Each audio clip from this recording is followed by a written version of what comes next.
Vamos falar uma coisa séria aqui, pessoal. A situação do Flamengo nesse momento é uma situação de divisor de águas, tá? Por que que eu falo pra vocês que é um divisor de águas? Porque a situação que a negociação com a Almada tomou, a direção que ela tomou, vai fazer essa diretoria do Flamengo ficar com cara de palhaça. A diretoria do Rodolfo Landim, ela não tomou um revés assim de absolutamente ninguém. A gente teve o caso Balotelli, que foi o caso que o Marcos Braz foi lá na Europa para contratar o Balotelli, já estava praticamente tudo certinho e tal. No último momento, o Balotelli desistiu de vir para o Flamengo. Mas essa situação do Balotelli, ela foi muito no começo da gestão deles. Então, eles ainda estavam pegando experiência, ainda estavam entendendo como é que funciona o jogo. O falecido Nino Raiola, que era o empresário do jogador, deu orientações para o jogador vir para o Brasil. O jogador vivia um momento muito ruim na carreira lá na Europa. Se ele levasse a sério aqui no Brasil, ele poderia retomar sua carreira na Europa. Ele preferiu não vir, preferiu se arriscar lá na Europa.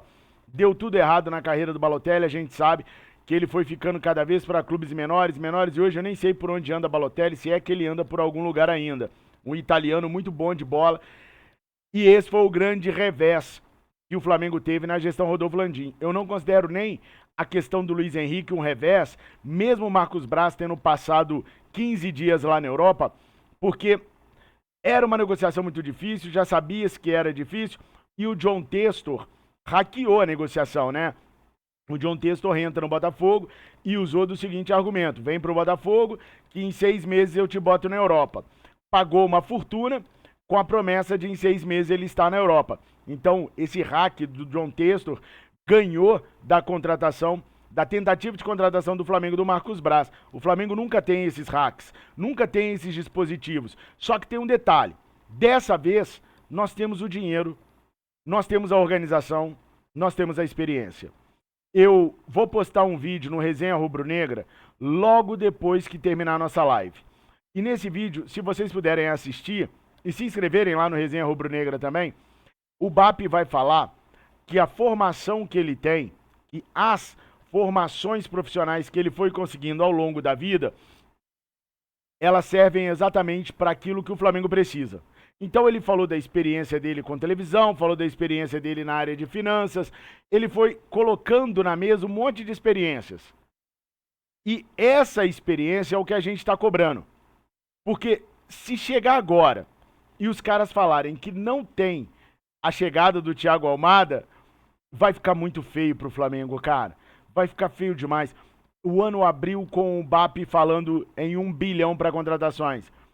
Aí daqui a pouquinho sai matéria falando que o Flamengo vai chegar a 3 bilhões de arrecadação.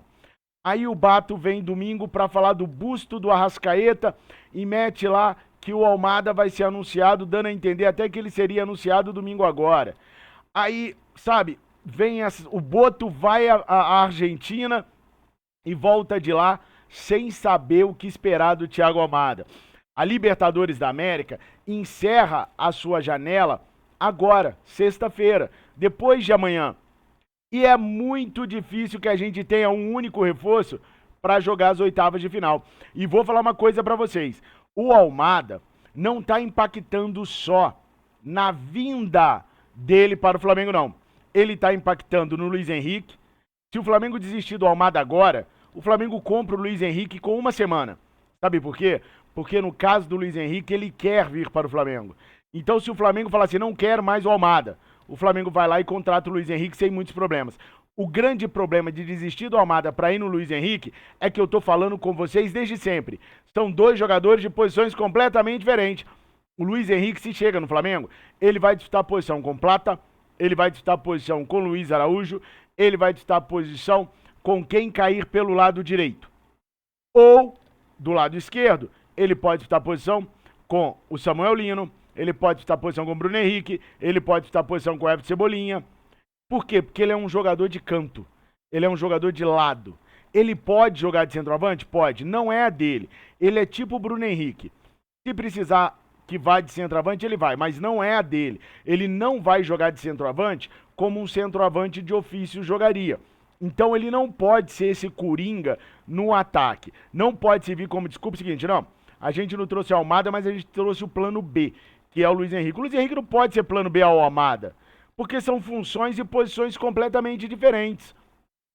Então, se o Flamengo desistir do Almada e for atrás do Luiz Henrique, eu vou ser um grande, enorme, gigantesco crítico do José Boto. Eu vejo muitas pessoas nas redes sociais dizendo assim, eu prefiro o Luiz Henrique do que o Thiago Almada. Como assim?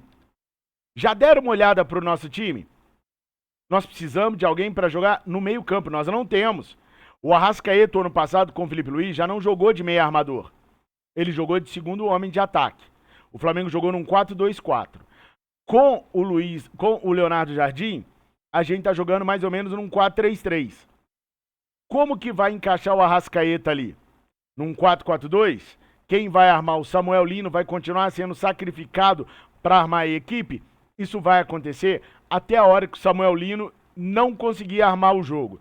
A torcida vai cobrar, ele vai ficar pé da vida e vai desistir de jogar ali no meio do campo onde ele está jogando atualmente.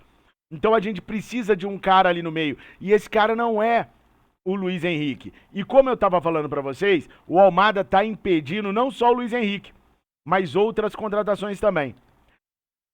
Eu apurei no Flamengo ainda agorinha que aquelas duas contratações, aqueles dois nomes, estão fechados com o Flamengo. O Flamengo só está esperando anunciar um jogador grande para poder anunciar esses dois outros jogadores. Por quê? Porque esses dois outros jogadores são jogadores de scout. Então o Flamengo teme que, se anunciar esses dois jogadores agora, o Flamengo caia em descrédito e até mesmo caia no ridículo. Que as torcidas adversárias nas redes sociais, que os jornalistas comecem a debochar. Sonharam com o Thiago Almaia, veio Gin-Gin do pagode. Entendeu? Porque são bons jogadores, segundo me garantiram, mas são jogadores de scout, desconhecidos da grande torcida. E esse é o problema. Se eles anunciam esses caras e não anunciam um grandão, vai acontecer a mesma coisa que aconteceu com o Mickey Johnson. O irlandês, lembra dele? Vai ter uma rejeição tão grande que eles vão ter que desfazer o negócio. Então o Almada está impedindo que o Flamengo tenha pelo menos 2 reforços na Libertadores. Sem o anúncio do Almada, o Boto não vai anunciar os outros 2 jogadores que poderiam nos ajudar na Libertadores. Deus nos livre e guarde. Mas já imaginaram? A gente vai para Belo Horizonte quarta-feira, o Pedro se lesiona.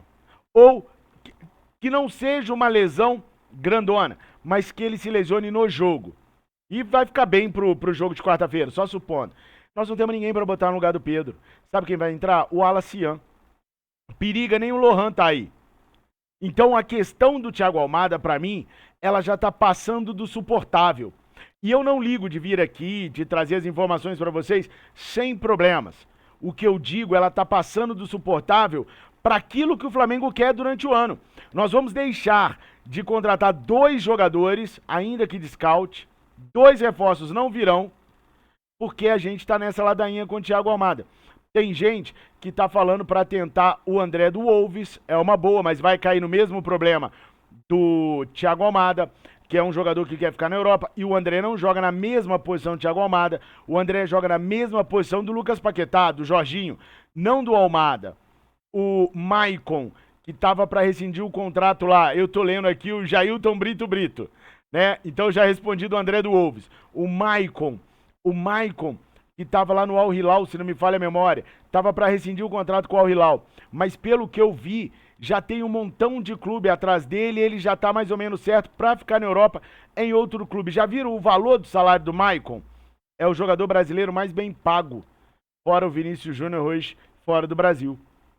É um salário que não tem como o Flamengo bancar, entendeu? O Martim Ojeda, o Flamengo fez uma sondagem, mas eu não sei por que o Flamengo não se animou com o jogador. Eu preferia aquele jogador mexicano, que jogou a Copa do Mundo e que fez uma Copa do Mundo maravilhosa, esqueci o nome dele aqui agora. Mas eu preferia ele. Opções tem. O Veiga, se não me fala a memória, ele falou outro dia que no Brasil só jogaria no Palmeiras. Então tem esses pormenores também. Então peguem a visão, nação. o Almada está impedindo o Flamengo de anunciar contratações para a Libertadores.